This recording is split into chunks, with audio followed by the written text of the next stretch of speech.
Aujourd'hui, je vous parle de mon deuxième personnage principal. L'axe sur lequel va s'articuler mon livre va être 3 enfants qui vont vivre une aventure au cœur de leur ville, provisoirement appelée Brockville. N'ayant aucune expérience dans les romans jeunesse, j'ai commencé à mener mes recherches sur les protagonistes qu'on peut retrouver dans des films qui ont bercé mon enfance et qui sont restés cultes d'ailleurs.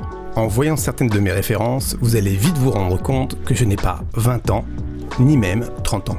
Oui, ça peut surprendre. Le gars est en gros en train de vous dire qu'il se lance dans un livre illustré alors qu'il est complètement débutant et qu'il a déjà vécu plus de la moitié de sa vie. Mais bon, revenons à nos moutons. J'ai donc remarqué qu'il fallait un boulet pour rendre l'histoire un peu plus fun. Une sorte de protagoniste qui a tendance à compliquer la vie des aventuriers. Voici une courte liste non exhaustive mais très évocatrice en termes de boulets. Pour les bandes dessinées et les dessins animés, nous avons Obélix, Avrel, Ducobu, Dory, Russell, Chamallow dans Monster House, Patrick l'étoile de mer et dans les films François Perrin dans La Chèvre, le légendaire Monsieur Pignon et enfin sans oublier la référence ultime, Choco dans les Goonies. Après toutes ces recherches, aucun doute, il me fallait mon petit boulet. J'ai donc attaqué ce personnage. J'avais envie de le rendre pas très fut-fut. Les dedans pour moi c'était une évidence. Je le voulais avec un vrai petit bidon, car dans les histoires à venir, je l'imaginais très obsédé par la nourriture. Au début, je l'ai fait trop grand. Je l'ai donc revu à la baisse pour qu'il corresponde à Louise, mon premier personnage. Au final, c'est tout ce que j'avais en tête. Ensuite, je l'ai fait de profil. Et là, ça n'a pas été simple. Quand on dessine jamais, croyez-moi, il faut s'armer de patience.